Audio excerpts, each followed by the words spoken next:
Hello friends, कैसे हो आप सभी। आज भाई आप सॉलिड ज्योमेट्री का चैप्टर नंबर 6 है अपना स्फीयर, उसका लेक्चर नंबर 7 करने वाले हैं। और आज के जो लेक्चर का अपना टॉपिक है भाई वो है intersection of a straight line and a sphere. Generally भाई अपने को क्या पढ़ना है, एक स्ट्रेट लाइन गिवन होगी और एक स्फीयर गिवन होगा।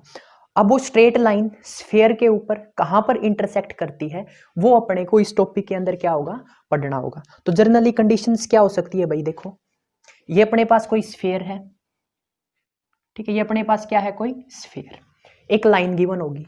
अब एक लाइन स्फीयर को कुछ इस तरह से टच कर सकती है, यानी कि स्फीयर को दो पॉइंट के ऊपर क्या कर सकती है, इंटरसेक्ट कर सकती है। एक कंडीशन क्या हो सकती है, ये फर्स्ट कंडीशन होगी, ठीक है।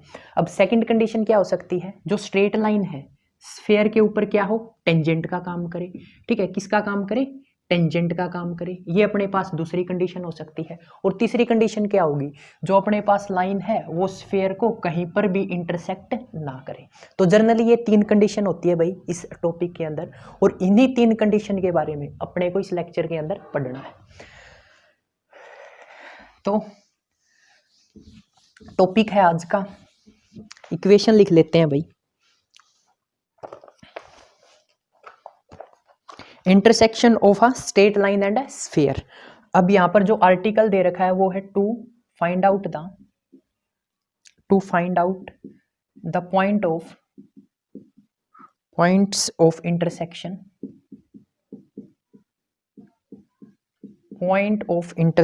of a line की इक्वेशन क्या है, x minus x1 upon l, y minus y1 upon m, z minus z1 upon n, and the sphere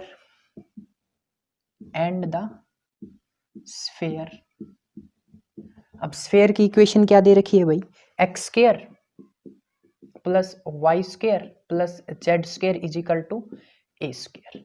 तो जनरली क्या बोल रखा है भाई, अपने को point of intersection find out करनी है, किसके, एक लाइन दे रखी है और स्फीयर दे रखा है, ठीक है। तो यहाँ पर भैया आप लोगों को लाइन के बारे में कुछ इंपॉर्टेंट पॉइंट्स हैं जिनका पता होना चाहिए। तो पॉइंट क्या है, एक बार आप लोगों की जो रिवीजन है वो करवा देते हैं। तो सबसे पहले तो भाई आप लोगों को पता होना चाहिए कि यहाँ पर एल एम एन क्या है और x1 y1 z1 क्या है। तो आप लोगों को पता है the equation of a straight line, मैं लिख देता हूं भाई, जिसको नहीं पता देख लेना। The equation of straight line having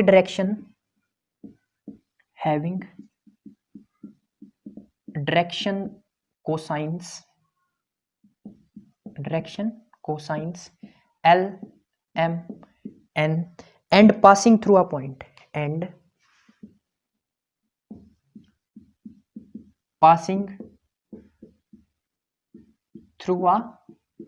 अब ये पॉइंट क्या दे रखा है भाई, ये पॉइंट दे रखा है x1 y1 और z1, ठीक है। इस पॉइंट से पास हो रही है इज गिवन बाय तो यहां पर देखो भाई, अपने को equation of straight line having direction ratios L M N and passing through a given point क्या दे रखा है, x1 y1 z1 is given by. तो स्ट्रेट लाइन की इक्वेशन कैसे लिखते हैं, x minus x1 upon L is equal to y minus y1 upon m और z minus z1 upon n। तो इस पॉइंट के अंदर अगर किसी को कंफ्यूजन हो तो उसके लिए ये आर्टिकल होता है भाई, जो आप लोगों को रिवाइज करना होता है या याद करना होता है, ऐसे बोल सकते हैं। जनरली इसके अंदर होता क्या है, अपने को स्ट्रेट लाइन की इक्वेशन लिखनी होती है जिसके डायरेक्शन रेशियोज गिवन होते हैं और अपने को एक पॉइंट गिवन होता है जिससे वो लाइन पास हो रही है। तो कैसे लिखते हैं, x minus x1 upon L is equal to Y minus y1 upon m equal to z minus z1 upon n। तो ये इक्वेशन ऑफ स्ट्रेट लाइन है जो मैंने यहां पर लिखी है, ठीक है। उसके बाद स्फीयर के बारे में भाई आप लोगों को अच्छे से पता है, तो स्फीयर की ये इक्वेशन होती है। अब बात कर लेते हैं अपना वर्किंग रूल। तो जनरली इस केस में वर्किंग रूल क्या रहने वाला है, उसके अलावा भाई चैनल के ऊपर नए हो तो चैनल को सब्सक्राइब कर लेना, बेल आइकन प्रेस कर लेना, ताकि जो भी मैं वीडियो लेके आऊँ उसकी नोटिफिकेशन आप लोगों को मिल जाए। उसके अलावा कमेंट करके ज़रूर बताया करो भाई, जो आप लोगों को पढ़ाया जा रहा है उसमें आप लोग कितना समझ पा रहे हो, ठीक है। उसके बाद एक दो क्वेश्चन थे जो मेरे से सॉलिड ज्योमेट्री से रिलेटेड पूछे जा रहे थे कि आप बुक कौन सी फॉलो करते हो। तो भाई ये जीवन सन पब्लिकेशन की बुक है जो मैं फॉलो कर रहा हूँ, ठीक है। मैं दिखा देता हूँ आप लोगों को, ये जीवन सन पब्लिकेशन की बुक है जो मैं क्या कर रहा हूँ, फॉलो कर रहा हूँ, ठीक है।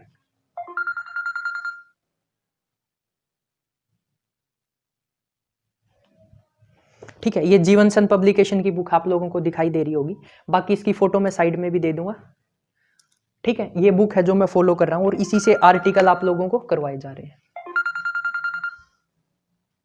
एक सेकंड भाई,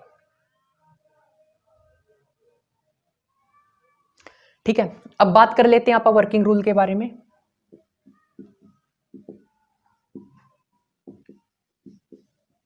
और एक भाई, बहुत सारे स्टूडेंट्स बोलते हैं कि आप रिप्लाई नहीं करते, तो साइड में स्क्रीनशॉट देखो भाई, ठीक है। ये वीडियो आपको कल मिलेगी, साइड में स्क्रीनशॉट आप लोगों को दिखाई दे रहा होगा। यहाँ पर देखो भाई, 1:30 बजे तक मेरे पास कितने मैसेज आ चुके हैं, 1000 मैसेज आ चुके हैं 1:30 बजे तक, ठीक है। अभी मतलब रात तक तो बहुत ज़्यादा हो जाएंगे।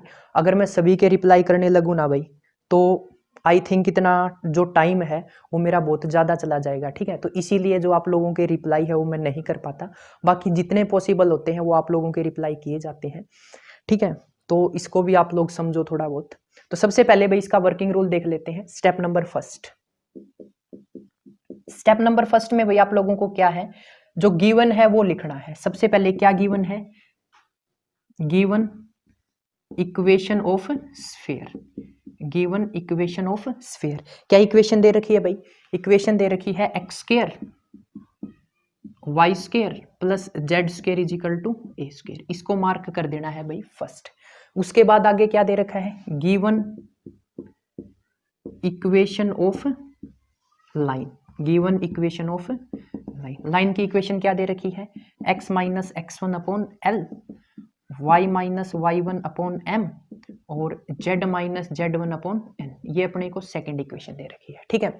उसके बाद देखो भाई step number second, step number second में क्या करना है, आप लोगों को जो लाइन की इक्वेशन दे रखी है ना, x minus x1 upon L, Y minus y1 upon m, z minus z1 upon n, इसको इक्वल टू r, एक कांस्टेंट के इक्वल रख देना है, ठीक है। x minus x1 upon L, y minus y1 upon m, z minus z1 upon n is equal to r, ठीक है। अब बात आती है मैंने इसको कांस्टेंट के बराबर क्यों रखा, क्योंकि भाई मेरे को यहाँ से x, y और z की वैल्यू चाहिए, इसलिए मैंने इसको किसके बराबर रख दिया, एक कांस्टेंट के बराबर रख दिया। तो जब मैं इस टर्म को और इसको कंपेयर करूंगा तो साइड में कर लेते हैं भाई, x minus x1 upon L is equal to r। यहाँ से x माइनस x1 डिवाइड में उस साइड जाएगा तो मल्टीप्लाई में, और x की वैल्यू क्या आ गई भाई, ये प्लस का है उस साइड, सॉरी माइनस का है उस साइड जाएगा तो प्लस का, x1 प्लस एल आर, ये किसकी वैल्यू आ गई भाई, x की। सिमिलरली यहां से आप किसकी वैल्यू निकालेंगे, y की वैल्यू निकालेंगे और z की वैल्यू निकालेंगे, ठीक है। तो x की क्या वैल्यू आई है, x is equal to x1 plus L R. y की वैल्यू क्या आएगी, कंपेयर करो, उस साइड जाएगा mr और ये उस side y plus mr। Similarly z की क्या वैल्यू आएगी भाई, z की वैल्यू आएगी z1 प्लस nr, ठीक है। इसको मार्क कर देना है इक्वेशन नंबर 3, ठीक है। अभी तक जस्ट क्या किया आपने, सबसे पहले तो जो गिवन इक्वेशन ऑफ स्फीयर है वो लिखनी है, उसके बाद गिवन इक्वेशन ऑफ लाइन वो लिखनी है, उसके बाद आप लोगों को क्या करना है, जो लाइन की इक्वेशन दे रखी है उसको इक्वल टू आर रखना है, वहां से आप लोगों को एक्स वाई जेड की वैल्यू निकालनी है, ठीक है। किसकी वैल्यू निकालनी है, एक्स वाई जेड की वैल्यू निकालनी है। नेक्स्ट स्टेप में, स्टेप नंबर 3, अब आप लोगों को क्या करना है स्टेप नंबर 3 में, step 3 putting the value of x Y Z in equation first. तो आप लोगों की जो इक्वेशन फर्स्ट है ना, उसके अंदर आप लोगों को क्या करना है, एक्स वाई जेड की वैल्यू पुट कर देनी है। तो करो पुट, एक्स की वैल्यू क्या है, x1 plus L R, x1 plus L R का स्क्वायर, प्लस y की वैल्यू क्या है, y1 plus M R, y1 plus M R का स्क्वायर, z की वैल्यू क्या है, z1 प्लस एन आर का स्क्वायर इक्वल टू r, ठीक है। ये अपने को स्टेप नंबर 3 में करना है। तो यहाँ से सोल्व करो भाई इसको, ये स्क्वायर ओपन करने पड़ेंगे अपने को, ठीक है। स्क्वायर क्या करने पड़ेंगे, ओपन करने पड़ेंगे। तो मेरे को रफ करना पड़ेगा, यहाँ पर कर देते हैं, ठीक है। सोल्व तो करो, स्क्वायर ओपन करते हैं आप इनके। तो बोलो यहाँ पर क्या आएगा, ए का स्क्वायर प्लस एल का स्क्वायर आर का स्क्वायर प्लस 2x1 LR, ठीक है। ये मैंने इसका स्क्वायर ओपन कर दिया, ए का स्क्वायर प्लस बी का स्क्वायर प्लस 2a और b।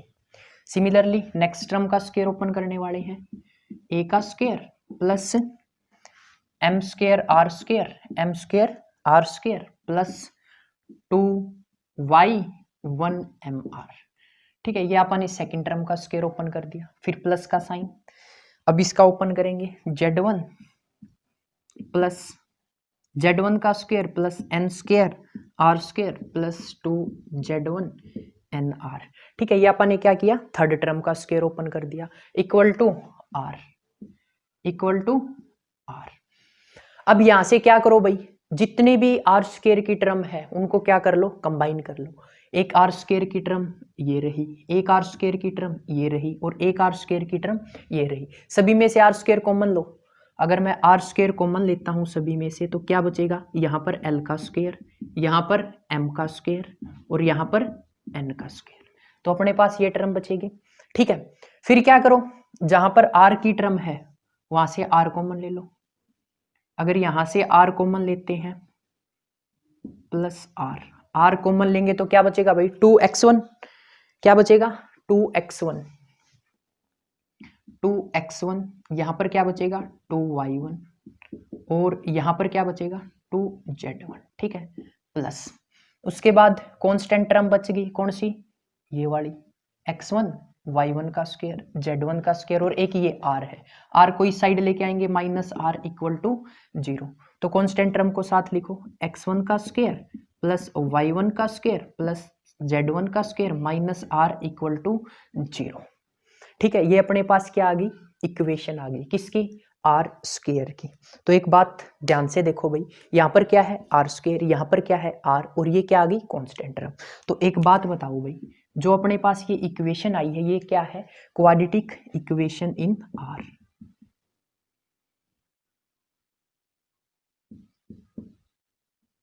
Quadratic equation in are, ठीक है। क्वाड्रेटिक इक्वेशन आ गई भाई। आप लोगों को पता है क्वाड्रेटिक इक्वेशन के रूट कितने आते हैं, 2 रूट आते हैं, ठीक है। तो आप यहां से क्या करेंगे, आर स्क्वायर यानी कि रूट निकालेंगे। तो मैं नेक्स्ट स्टेप लिखता हूं, स्टेप नंबर 4, स्टेप नंबर 4। तो देखो भाई, स्टेप नंबर 4 में आप क्या करेंगे, जो ये वाली क्वाड्रेटिक इक्वेशन बनी है ना, इसके रूट्स निकालेंगे। तो by solving quadratic equation, by solving quadratic equation we get the roots such that r1 and r2।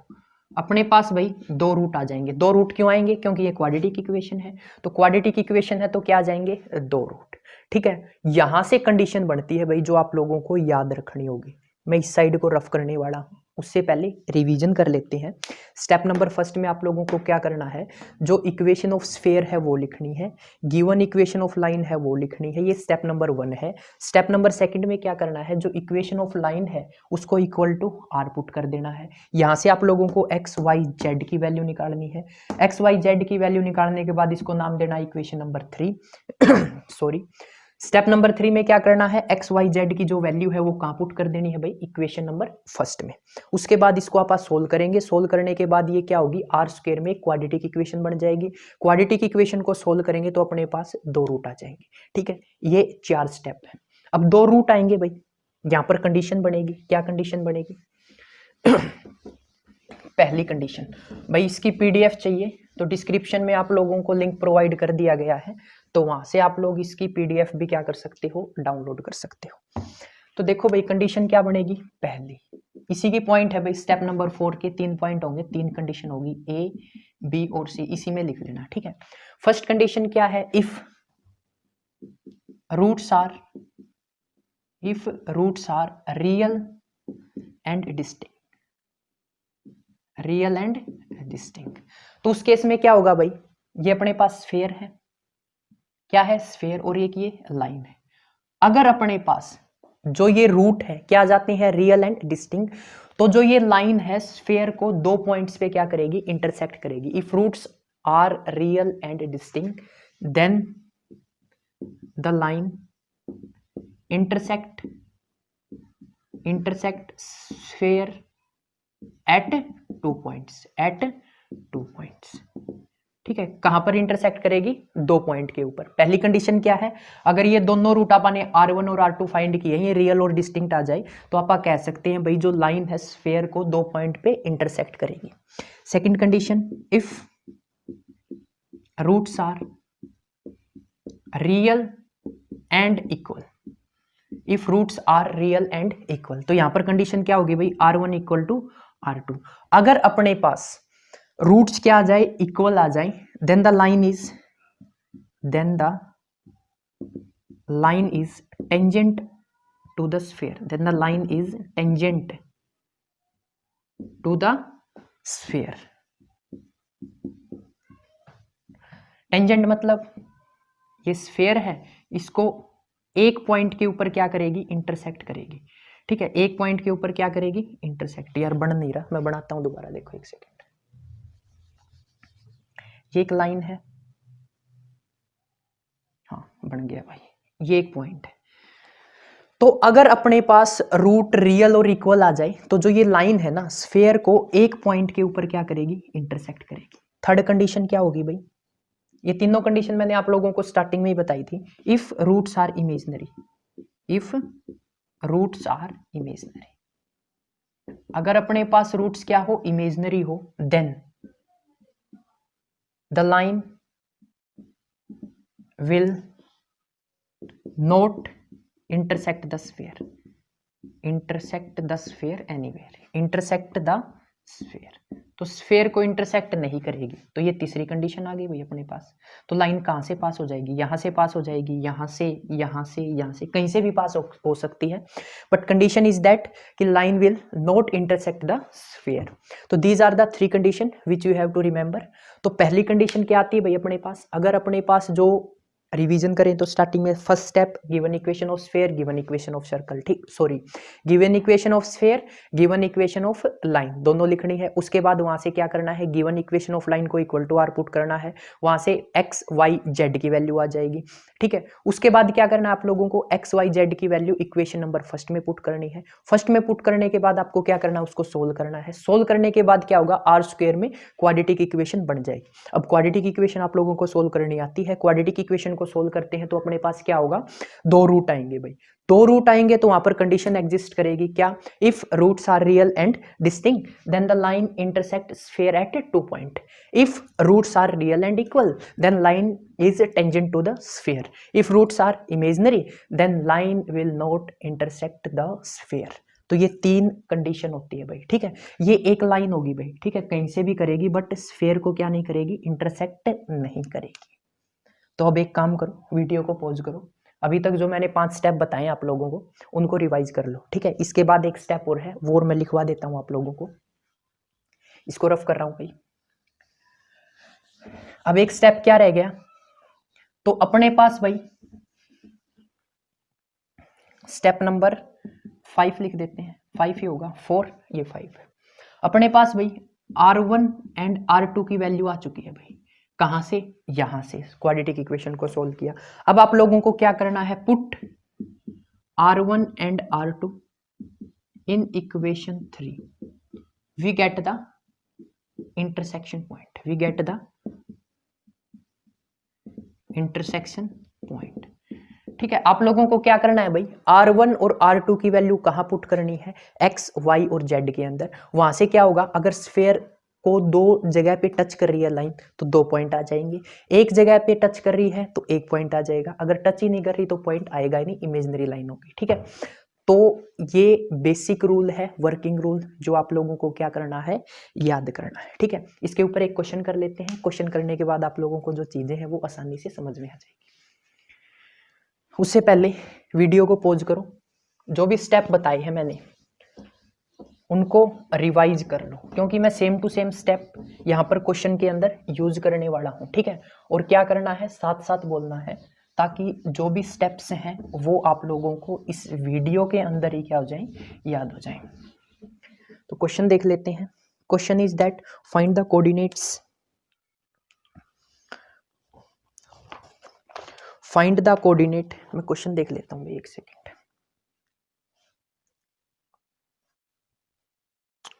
Find the coordinate example है ये भाई। और एक काम किया करो भाई, जो बीएससी फर्स्ट ईयर के स्टूडेंट है ना, अगर उनका बीएससी या बीए फर्स्ट ईयर के स्टूडेंट है, अगर उनको यूनिवर्सिटी एग्जाम के हिसाब से तैयारी करनी है, तो अगर आप एग्जाम्पल भी कर लेते हो ना, तो मोर देन एनफ है आप लोगों के लिए।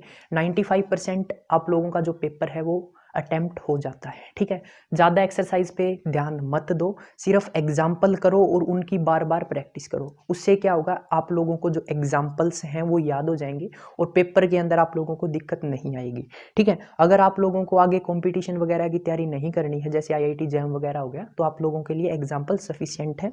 अगर एग्जाम्पल्स करते हो तो डेफिनेटली आप लोगों के अच्छे मार्क्स आने वाले हैं। Find the question is that find the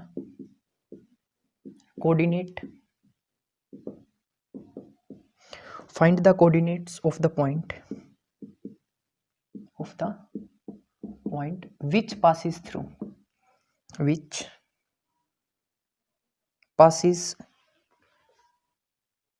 find the coordinates of the point in which the line, find the coordinates of the point in which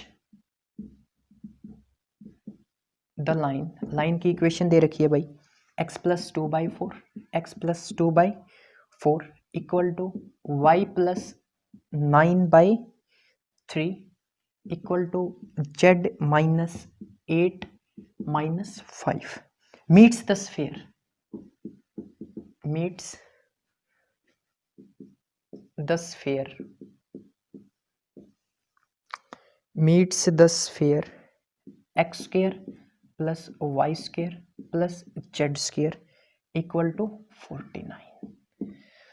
तो देखो भाई क्वेश्चन क्या दे रखा है, find the coordinates of the point in which the line meets the sphere x square plus y square plus z square is equal to 49। Generally क्या करना होगा भाई, ये स्फीयर दे दिया, ये लाइन दे दी, और क्वेश्चन पूछ रहा है आप लोगों से ये बता दो भाई स्फीयर के ऊपर जो लाइन है वो कहां पर इंटरसेक्ट करेगी, ठीक है।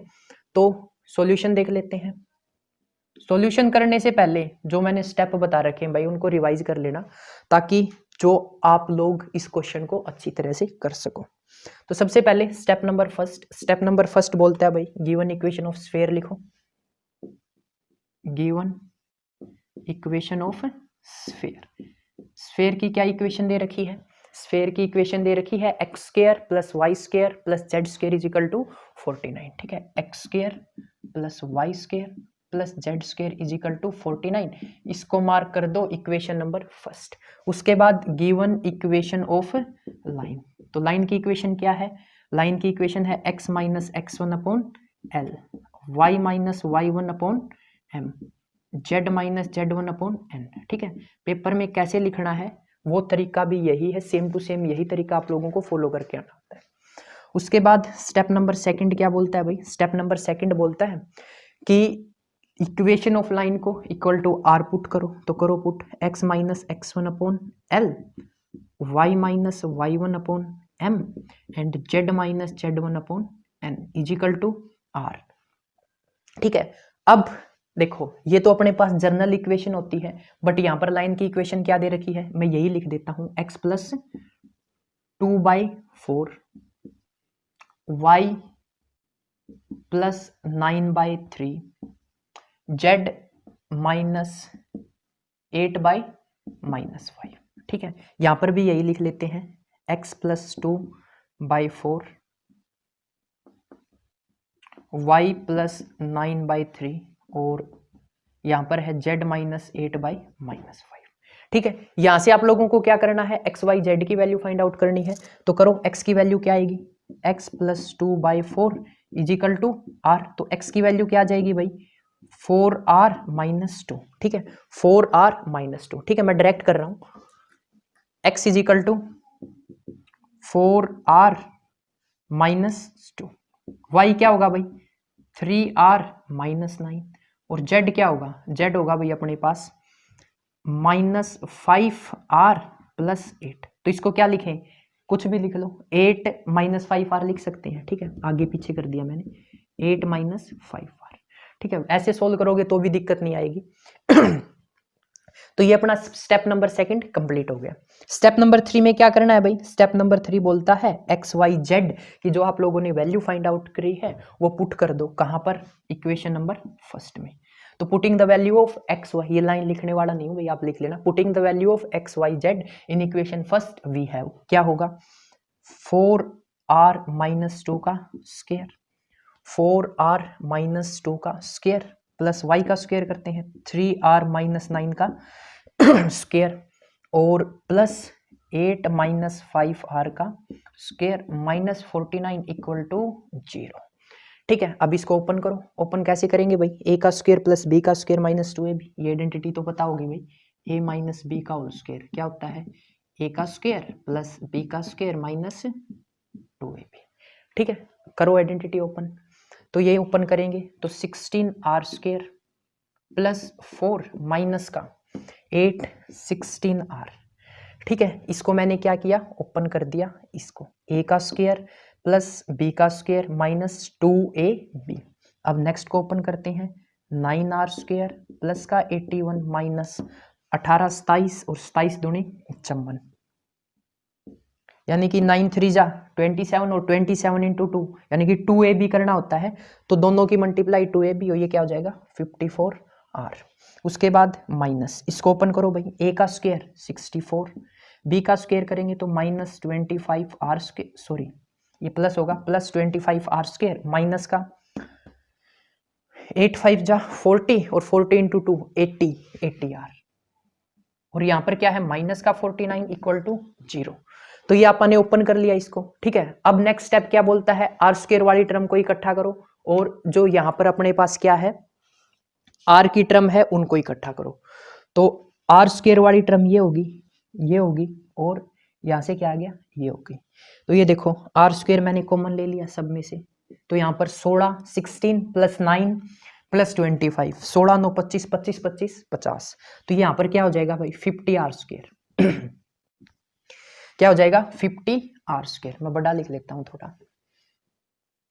50r²। ठीक है, उसके बाद r वाली टर्म देखो भाई, r वाली ये होगी, r वाली ये होगी और r वाली ये होगी। तो मैंने माइनस का r कॉमन ले लिया, क्या ले लिया, माइनस का r कॉमन ले लिया। तो इसको सोल्व करो भाई, 16 7 10 70 70 कितना आएगा, ऐड करो इनको 150, ये हो जाएगा 150r। क्या हो जाएगा 150r। ठीक है, इनको ऐड कर लेना, 150 आएगा, मैंने ऐड कर दिया, 16 54 और 80 को ऐड करेंगे तो क्या आएगा 150। उसके बाद जो ये कांस्टेंट टर्म है भाई इनको ऐड करते हैं आप। ठीक है, तो यहां से देखो 85, इनको क्या किया, ऐड किया और यहां पर देखेंगे तो अपने पास आएगा, एक चीज गलत हो गई, इसका स्क्वायर ओपन किया, इसका स्क्वायर ओपन किया, यहां पर क्या आएगा प्लस का साइन आएगा क्योंकि ये प्लस का साइन है। ठीक है, ये प्लस का साइन आएगा, तो ये क्या होगा 85 और 64, ये होगा 149। ठीक है, 149 माइनस 49 तो कितना बच जाएगा 100, प्लस का 100r, क्या बचेगा, सॉरी प्लस का 100 = 0। तो देखो भाई ये अपने पास क्या आ गई, क्वाड्रेटिक इक्वेशन आ गई। एक बारी फिर से कर लेते हैं अगर आप लोगों को डाउट है तो। ये देखो जस्ट मैंने इसका स्क्वायर ओपन किया है, कैसे, a का स्क्वायर प्लस b का स्क्वायर प्लस 2ab, a का स्क्वायर प्लस b का स्क्वायर माइनस 2ab, 4 दूनी 8 16 16r। ठीक है, उसके बाद ये sign as it is, a का स्क्वायर 9r² माइनस 81 2ab 27 दूनी 54 माइनस का 54r। तो ये प्लस का साइन एज इट इज, ठीक है, यहाँ पर माइनस का लिख दिया था तो ये प्लस का साइन एज इट इज आएगा। तो ये अपने पास 64 प्लस 25r² और माइनस का 8 × 5 = 40 80r। ठीक है, = 0। अब ये अपने पास क्या आ गई भाई, एक क्वाड्रेटिक इक्वेशन बनेगी। कैसे, आर स्क्वायर वाली टर्म को अलग लिख लो, आर वाली टर्म को अलग लिखो। ठीक है, कैसे अलग लिखना हो मैं आप लोगों को बता चुका हूं। इक्वेशन क्या बनेगी, इक्वेशन बनेगी भाई 150r। इक्वेशन क्या बनेगी 150, स्टार्टिंग में आएगा 50r plus minus 150r plus 100 equal to 0। ये अपने पास क्या बनेगी भाई, क्वाड्रेटिक इक्वेशन। इसको सोल्व करो भाई, सब में से 50 कॉमन आ रहा है, तो यहां पर क्या बच गया r, ये हो गया माइनस का 3r प्लस का 2 इक्वल टू 0। 50 को उस साइड ले गया तो ये 0 हो जाएगा। तो इक्वेशन क्या बन गई, ये आर स्क्वायर होगा, r square minus 3r plus का 2 इक्वल टू 0। ठीक है, अब क्या करो, इन दोनों को मल्टीप्लाई करें तो 2r स्क्वायर आना चाहिए, और ऐड करें माइनस का 3r आना चाहिए। तो इक्वेशन क्या होगी, माइनस का 2r माइनस का 1r plus 2 equal to 0। r common लिया, r माइनस 2, यहाँ से माइनस का 1 कॉमन लिया, r माइनस 2 इक्वल टू 0। तो यहाँ से क्या वैल्यू आ गई, r minus 2 r minus 1 equal to 0। r की दो वैल्यू आ गई भाई, 2 और 1। तो देखो पहली कंडीशन सेटिस्फाई कर रही है, if roots are real and distinct, दोनों रूट क्या है, रियल है और दोनों क्या है, अलग अलग है, then we can say that line intersects sphere at 2 point, line intersects sphere at 2 point. ठीक है, ये कंडीशन आप लोगों को याद होगी, ये स्फीयर है, ये कंडीशन बनेगी, 2 पॉइंट के ऊपर इंटरसेक्ट कर रही है। तो अब क्वेश्चन वाला यही तो कह रहा था, 2 पॉइंट के ऊपर इंटरसेक्ट कर रही है, तो इन दोनों पॉइंट के कोऑर्डिनेट बता दो। तो कोऑर्डिनेट कैसे फाइंड आउट करने हैं, मैंने आप लोगों को बताया था, जो r की वैल्यू आई ना, r की दो वैल्यू आई है, इनको क्या करो, इक्वेशन नंबर 3 में पुट कर दो। ठीक है, क्या कर दो, इक्वेशन नंबर 3 में पुट कर दो। एक बार रिवाइज कर लेते हैं। सबसे पहले भाई देखो, गिवन इक्वेशन ऑफ स्फीयर लिखनी है, गिवन इक्वेशन ऑफ लाइन लिखनी है। स्टेप नंबर सेकंड में जो गिवन इक्वेशन ऑफ लाइन है उसको इक्वल टू r पुट करना है, वहां से एक्स वाई जेड की वैल्यू निकलेगी। ठीक है, वैल्यू निकालने के बाद आप लोगों को क्या करना है, एक्स वाई जेड की वैल्यू इक्वेशन नंबर फर्स्ट में पुट करनी है। पुट करने के बाद एक r स्क्वायर में क्वाड्रेटिक इक्वेशन बनेगी, then you have to solve that quadratic equation and find the value of r such that, condition थी 3, if roots are real and distinct then line intersects sphere at 2 points. Second condition is that if roots are real and equal, then the line is tangent to the sphere. Third condition is that if roots are imaginary, then we can say that line never intersect the sphere. Here first condition hold, which is if roots are real and distinct. ठीक है, दोनों roots क्या है, real है और दोनों क्या है, अलग अलग है, then we can say that line intersect sphere at 2 point and the question is that find that 2 points. ठीक है, अपने को क्या करना है, क्वेश्चन क्या है, अपने को इन 2 पॉइंट्स के कोऑर्डिनेट निकालने हैं भाई। अब कोऑर्डिनेट निकालने के लिए क्या करो, जो अपने पास r आया है उसको इक्वेशन नंबर 3 में पुट कर दो। ठीक है, तो मैं ये रफ कर रहा हूं इस साइड वाला,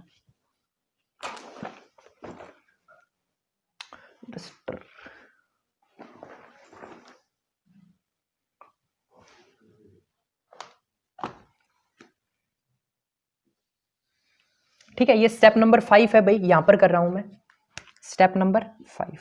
r की वैल्यू क्या लेके चलते हैं, 1। जब r की जगह आप 1 रखेंगे तो x की वैल्यू क्या आएगी अपने पास, x आएगा 4 माइनस 2, 2 आएगा। y क्या आएगा भाई अपने पास, y आएगा 3 माइनस 6 यानी कि सॉरी 3 माइनस 9 माइनस का 6, और z क्या आएगा 8 माइनस 5 3। तो पहला कोऑर्डिनेट क्या आ गया भाई 2 माइनस 6 और 3। ठीक है, जब r की वैल्यू आप 2 रखेंगे, r की वैल्यू 2 रखेंगे तो पहला कोऑर्डिनेट यहाँ पर क्या आएगा 4 2 जा 8 minus 2 x is equal to 6। यहाँ पर 2 रखेंगे तो y is equal to minus 3, और यहाँ पर 2 रखेंगे 10, ये आएगा z आएगा माइनस का 2। ठीक है, तो अपने पास जो नेक्स्ट कोऑर्डिनेट आया है वो आ गया 6 माइनस 3 और माइनस 2। ठीक है, अपने को दोनों कोऑर्डिनेट मिल गए, तो यहाँ पर भाई इनकी वैल्यू रख दो। ये कोऑर्डिनेट मैंने मान लिया क्या है 2 माइनस 6 एंड 3, 2 माइनस 6 एंड 3। उसके बाद जो नेक्स्ट कोऑर्डिनेट आया है भाई अपने पास, ये किसका है गया, उसके बाद जो अपने पास नेक्स्ट कोऑर्डिनेट आया है वो आया 6 माइनस 3 माइनस 2। तो अपने को यही तो करना था भाई कि अगर लाइन स्फीयर को इंटरसेक्ट कर रही है, ठीक है, लाइन स्फीयर को इंटरसेक्ट कर रही है, कहाँ पर इंटरसेक्ट कर रही है 2 पॉइंट के ऊपर, उन दोनों पॉइंट के कोऑर्डिनेट निकाल दो। तो ये 5 स्टेप का वर्किंग रूल जो आप लोगों को याद करना है। ठीक है, इसके बाद भाई सेम टू सेम अपने पास एक टॉपिक और है, वो भी मैं आप लोगों को बता देता हूँ। 34 5 मिनट की और वीडियो चाहिए। देखो भाई अपन ने 5 वर्किंग रूल किए, बुक के अंदर देखोगे तो एक टॉपिक और मिलेगा आप लोगों को।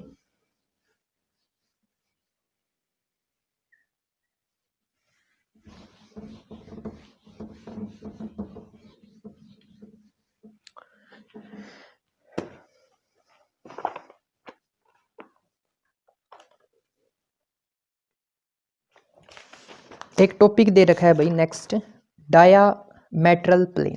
क्या दे रखा है? डायामेट्रल प्लेन। ये भी सेम टू सेम इसी की तरह है, डायामेट्रल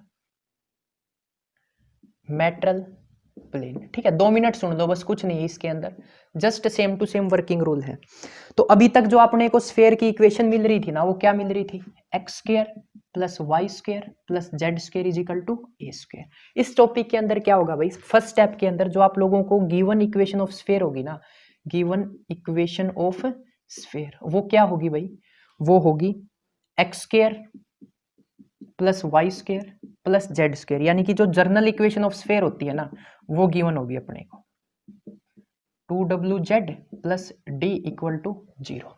ठीक है, इसको मार्क कर देना है फर्स्ट इक्वेशन।